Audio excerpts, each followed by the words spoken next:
अस्सलामुअलैकुम वरहमतुल्लाहि वबरकातुहू। नाज़रीन, मैं आपका मेज़बान हाफिज़ मोहम्मद फसीहुद्दीन मेदक और आप देख रहे हैं मेदक फास्ट न्यूज़। आइए डालते हैं आज की खबर पर एक नज़र।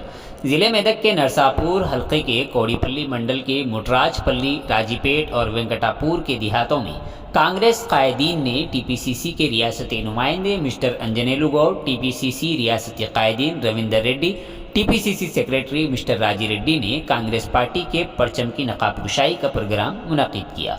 इस मौके पर अंजनेलू गौड़ ने मीडिया के नुमाइंदों से बात करते हुए कहा कि जिस पार्टी ने तेलंगाना दिया है वो कांग्रेस पार्टी है। अगर तेलंगाना में कांग्रेस पार्टी बरसरे इक़्तिदार आती है तो उससे आवाम की भलाई होगी और इंदिराम्मा के घर को 5 लाख की इमदाद दी जाएगी, किसानों के लिए 2 लाख कर्ज माफ़ होंगे, घर में 2 बूढ़े होने की सूरत में कम से कम 5,000 रुपये पेंशन दिया जाएगा, 500 रुपये में गैस सिलेंडर, पहले साल में 2 लाख नौकरियां भी दी जाएंगी।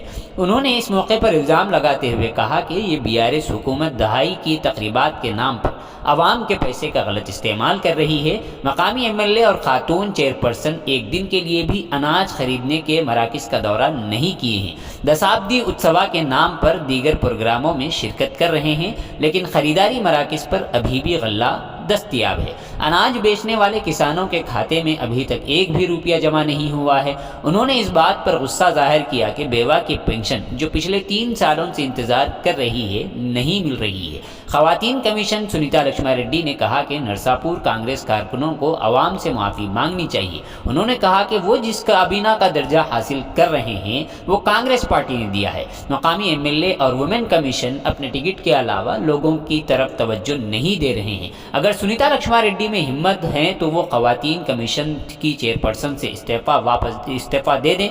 उन्होंने कहा कि तेलंगाना में कांग्रेस पार्टी के इक़्तिदार में आते ही वरंगल एलामिया और यूथ डिक्लेरेशन के हर पहलू पर अमल किया जाएगा। इस मौके पर कोड़ीपल्ली ब्लॉक सदर श्रीनिवास रेड्डी, कोड़ीपल्ली मंडल सदर Srinivas Rao, MPTC Pasha, Congress party leader Praveen Reddy Lingam के अलावा दीगर कई कांग्रेस पार्टी के अहम शख्सियात शरीक रहे।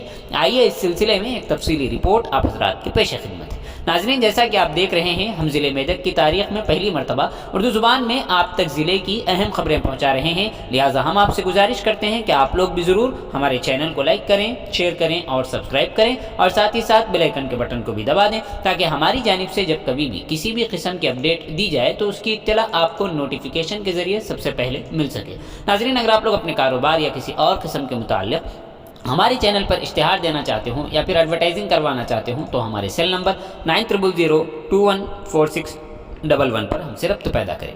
आइए न्यूज़ के सिलसिले में एक तफसीली रिपोर्ट आप हज़रात की पेश కల్లబల్లి మాటలు చెప్పడానికి రాలే। ఇప్పుడు పక్క రాష్ట్రంలో గెలిచినప్పుడు 500లకు సిలిండర్ ఇస్తున్నాం, తర్వాత ఫ్రీ బస్ పాస్ ఇస్తున్నాం, రుణమాఫీ చేస్తున్నాం। ఈ రోజు అన్ని విధాలుగా కాంగ్రెస్ పార్టీ ప్రజలకు సేవ చేయడానికి వచ్చింది।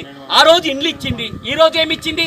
ఒక ఊరు కూడా ఇల్లు రాలే। తర్వాత కొంతమంది పార్టీ మారిన వాళ్ళు వస్తారు, తర్వాత సిగ్గు లేకుండా ఈ రోజు చెప్తున్నారు। ఏం చెప్తున్నారంటే అప్పుడు కాంగ్రెస్ పార్టీ ఏం చేయలేదు, ఈ 9 సంవత్సరాల్లో నాకు పదవి ఇచ్చింది, నాకు మోటార్ ఇచ్చింది, కానీ సిగ్గు లేకుండా ఇద్దరికి కూడా పెద్ద మనుషులకు నేను ఒకటే విజ్ఞప్తి చేస్తున్నా, మీకు ఏం మాత్రం ఈ నర్సాపూర్ ప్రాంత ప్రజల మీద, నర్సాపూర్ ప్రాంత రైతుల మీద గౌరవం ఉంటే ఈ రోజు కూడా రండి కల్లాలకి। మీకు దమ్ముంటే నేను రైస్ మిల్ల దగ్గర చూపిస్తా, రైతుల ఘోష వినిపిస్తా। ఇల్లు లేనోడు కానీ పింఛన్ లేనోడు కానీ ఇప్పుడే అవ్వ చెప్పిన తర్వాత అందుకే సూటిగా ప్రశ్నిస్తున్నాం।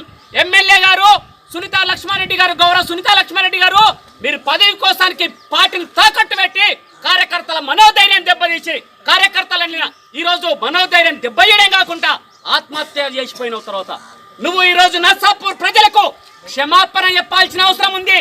నీకు కాంగ్రెస్ పార్టీ అన్నం పెట్టింది, నీకు కాంగ్రెస్ పార్టీ భిక్ష పెట్టింది। ఇలా మహిళా కమిషన్ చైర్మన్ అయినావంటే అది కాంగ్రెస్ పార్టీ భిక్ష, నీకు లేకుంటే ఏం గుర్తింపు ఉంది? ఈ కాంగ్రెస్ జెండాతోనే నువ్వు ఈ రోజు మహిళా కమిషన్ చైర్మన్ అయినావు। నువ్వు ఎక్కడ వస్తావా రా? నీకు నచ్చిన షాకర్ మెట్ల హనుమాన్లకు వస్తావా? నీకు దేని నచ్చిన దేవుని దగ్గరకు వస్తావా? నేను రెడీ ఉన్నా నిరూపించడానికి। నీకు ఒకవేళ దమ్ముంటే నీ మహిళా కమిషన్ చైర్మన్ కు రాజీనామా పెట్టి తిరుగు, నీకెవడిస్తాడో చూస్తాం తర్వాత। కానీ ఈరోజు కాంగ్రెస్ కార్యకర్తలను వంచిస్తా అంటే చూస్తూ ఊరుకోం తల్లి। మేము కూడా మహిళలంటే మాకు గౌరవం, తర్వాత మేము మహిళలంటే గౌరవించే పార్టీ కాంగ్రెస్ పార్టీ, ముఖ్యంగా నాకు కూడా మహిళలంటే గౌరవం। కానీ నిన్ను కడుపులో పెట్టి చూసుకున్నాం, భుజాలం ఎక్కించుకొని గ్రామ గ్రామాన ఇదే ఇక్కడ తీసుకుని మళ్ళా నాకు కూడా తెలుస్తా రోడ్డు లేనప్పుడు నరసింహరావు గారు మరి ఈ 3-4 విలేజ్ల తర్వాత వారి తర్వాత ఎస్ప మీద మేము అందరం కూడా కలిసి తర్వాత సైకిళ్ళ మీద వచ్చిన రోజులు ఉన్నాయి తర్వాత. కానీ నువ్వు విఘ్నత లేకుండా పార్టీ మారి కాంగ్రెస్ పార్టీని కానీ ఈ ప్రాంతాన్ని కానీ విస్మరిస్తే చూస్తూ ఊరుకున్న తర్వాత ఎప్పుడొచ్చినారు తల్లి ఎమ్మెల్యే గారు? మీరు ఏ కళ్ళం పరిశీలించినారు? దశాబ్ది ఉత్సవాలంట 100 కోట్లు ఖర్చు పెట్టి దశాబ్ది ఉత్సవాలతో కారా కూర తినిపిస్తే తర్వాత మన తర్వాత మనం ఎప్పుడు తిన్నట్టుగా మైసమ్మ మాకు చేసుకున్నట్టుగా వాళ్ళ తర్వాత బోనాలు తీస్తున్నారు. బోనాలు కాని టైంలో బోనాలు తీస్తున్నారు తర్వాత వాళ్ళు బోనాలు ఎప్పుడన్నా ఈ టైంలో తీస్తామే మనం తర్వాత తీసుకో బతుకమ్మలు లేని టైంలో బతుకమ్మలు తీస్తున్నారు. అందుకే ఈ రాష్ట్రానికి అరిష్టం ఉంది. అందుకోసాన్ని కాంగ్రెస్ పార్టీ వస్తే ఏ బోనాల టైం బోనాలు ఉంటుంది, బతుకమ్మ టైం బతుకమ్మ ఉంటుంది, పీర్ల టైం పీర్లకు ఉంటుంది, ఏ టైం ఆ టైం ఉంటుంది. కనుక దయచేసి అర్థం చేసుకొని వాళ్ళిద్దరి సంగతి మీ ఆశీర్వాదం మాకుంటే మీ ధైర్యం మాకుంటే వాళ్ళని ఎక్కడైనా నిలదీయడానికి సిద్ధంగా ఉన్నాం. కాంగ్రెస్ పార్టీ తరఫున ఒక కాంగ్రెస్ కార్యకర్తగా నేను ఎవరికి ఏది అయినా సరే కాళ్ళకు ముళ్ళిరిగితే పళ్ళుతో తీస్తాను తప్ప మేము గణపరాయలు వేసి నూకి రకం కాదు. తర్వాత వాళ్ళది ఇద్దరిది గడపరాయలు వేసి నూక రకం. ఎంత ఇబ్బంది పడుతున్నామో తెలంగాణ ప్రాంతంలో అంతే ఇబ్బంది పడుతున్నాం అన్ని విషయాల్లో కూడా. ఈరోజు బ్యాంకులో లోన్లు లేవు, రుణమాఫీ లేదు, పిల్లలు చదువుకోవడానికి పోదానికి అక్కడ తిండి చక్కగా పెట్టలేదు, తర్వాత హాస్టళ్ళు బాగాలేవు, బుక్స్ ఇవ్వట్లే, ఉద్యోగాలు రావట్లే, గ్యాస్ ధరలు పెరిగినాయి, నూనె ధర పెరిగింది, సబ్బండం అన్నీ కూడా ధరలు పెరిగినాయి. ఇవాళ డిఏపి ధర పెరిగింది, యూరియా ధర పెరిగింది. ఇవాళ తినడం అంటేనంటే చాలామంది తెల్లబట్టలు వేసుకొని రోడ్ల మీద తిరుగుతారు కానీ చాలా నరకం అనుభవిస్తున్నారు. తర్వాత అప్పులు దొరకక పండించిన పంటలు అమ్ముకోలేక చాలామంది కూడా రోడ్ల మీద ఈరోజు చాలా నరకం అనుభవిస్తున్నారు. మీ అందరికీ కూడా తెలుసు. ఇంతకుముందు అమ్మ చెప్పింది, మా రవీంద్ర రెడ్డి గారు కూడా చాలా తెలంగాణ విషయంలో చెప్పినారు. తెలంగాణ ఇచ్చిన పార్టీ కాంగ్రెస్ పార్టీ, తెలంగాణ తెచ్చిన పార్టీ కాంగ్రెస్ పార్టీ. ఈ ప్రాంతం పట్ల అందరికి కూడా తర్వాత ఇక్కడనే కాళేశ్వరం అవుతుంది అంటారు.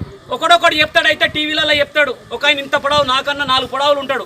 ఆయన చెప్తాడు కాళేశ్వరం ప్రాజెక్టు కట్టినాం, మేము నీళ్ళు వార పెడుతున్నాం. అరే అయ్యా మా దగ్గర వచ్చి చూడు, మా వెంకటపురంలో భూములు మేము ఇచ్చినాం, భూములు మాయిపోయినాయి, ఓట్లు మా అమ్మక రోడ్డు మీద వండుకున్నాం. తర్వాత ఈరోజు రైస్ మిల్ దగ్గర 15 రోజులు 2 మాసాలు అయింది కట్ చేసి. ఇలా వరి వండించిన పరిస్థితి ఏముంది అంటేనంటే మిషన్కి 3,500 తర్వాత గడి కట్టడానికి మళ్ళీ 2,500, మళ్ళీ ఓడిస్తే దున్నడానికి తర్వాత 2,000, అన్ని పెడితే 26,000 అయినాయి. 26,000 వచ్చినాయి ఎంత అంటే 42,000, మిత్తికి 6,000 అయితే 26, 32 అయినాయి. 8,000 మిగిలినాయి. ఇటు పెళ్ళం బాధ, పెద్ద పిల్లలతో బాధ. అరే ఏమైనా అంటానంటే ఆ లెక్క చెప్పకదా మన రైతులు ఆత్మహత్య చేసుకునే పరిస్థితి ఏర్పడ్డదు. ఈరోజు రుణాలు మాఫీ చేయలే. మీరు అందరి కోసానికి నేను ఏమంటున్నా ఒక విషయం చెప్పదలుచుకుని, ఇక్కడ కాంగ్రెస్ పార్టీ పేదల కోసానికి దేశాలనే పుట్టిన పార్టీ. ఒకడొకరు తర్వాత వేదవాళ్ళు కొంతమంది మాట్లాడుతారు. 70 సంవత్సరాల కాంగ్రెస్ పార్టీ ఏం చేసిందంటే కేటీఆర్ గారు, హరీష్ రావు గారు నీ మామం తయారు చేసిన పార్టీ కాంగ్రెస్ పార్టీ. నీ మామకి ఇలా ఉపాధి ఇచ్చిన పార్టీ కాంగ్రెస్ పార్టీ. ఈరోజు దేశాల సంపదను సృష్టించిన పార్టీ కాంగ్రెస్ పార్టీ. రైల్వేలు తెచ్చిన పార్టీ కాంగ్రెస్ పార్టీ. విమానాలు తెచ్చింది కాంగ్రెస్ పార్టీ. ఉద్యోగాలు ఇచ్చింది కాంగ్రెస్ పార్టీ. డ్యాములు కట్టింది కాంగ్రెస్ పార్టీ. ఈ రోడ్లు వేసింది కాంగ్రెస్ పార్టీ. అరే ఏం చేయలేదంటేనంటే ఇల్లు కట్టించింది కాంగ్రెస్ పార్టీ. పంచవర్ష ప్రణాళికలు పెట్టి అప్పుడు అమ్మ ఇందిరాగాంధీ గారు మన పేదోళ్ళందరినీ ఆదుకోవడానికి పెట్టిన పార్టీ కాంగ్రెస్ పార్టీ. నేనేమంటున్నా, అన్నీ చేసిన కొంత అలసత్వం జరిగిన మాట వాస్తవం. కానీ ఒకసారి కాంగ్రెస్ పార్టీని ప్రతి కార్యకర్త కూడా ఇంటింటికి పోయి చెప్పాల్సిన అవసరం ఉంది. ఇప్పుడే ఇక్కడ వెంకటపురం చిన్న విలేజ్, నా 500 ఓట్లున్న విలేజ్లనే ఇంత బాధలు ఉంటే ఇంకా పెద్ద పెద్ద విలేజ్లలో ఇంత బాధలు ఉన్నాయో అర్థం చేసుకోండి. ఈరోజు ప్రతి ఒక్కటి కూడా గ్రామ పంచాయతీ వ్యవస్థ నాశనం అయిపోయింది, ఎంపీటీసీల వ్యవస్థ నాశనం అయిపోయింది, ఏమీ లేదు. ఒకటి తర్వాత చంద్రశేఖరరావు గారు మాత్రం భూములు అమ్ముకుంటున్నారు, ఎన్ఓసీలు దొరుకుతున్నాయి, చిల్లరాల ఇసుక అమ్ముకుంటున్నారు, మట్టి అమ్ముకుంటున్నారు, భూములు కబ్జా పెడుతున్నారు టీఆర్ఎస్. తర్వాత ఈ రోజున్న పరిస్థితి ఏంటంటే బీజేపీ టీఆర్ఎస్ పార్టీ కూడా రెండు ఒకటే. దయచేసి అర్థం చేసుకోండి. మనం అందరు కూడా చెప్పాల్సిన అవసరం ఉంది. లేకుంటే భావి తరాలకు నష్టం చేసిన వాళ్ళం అవుతాం. మేమేదో తర్వాత మీకు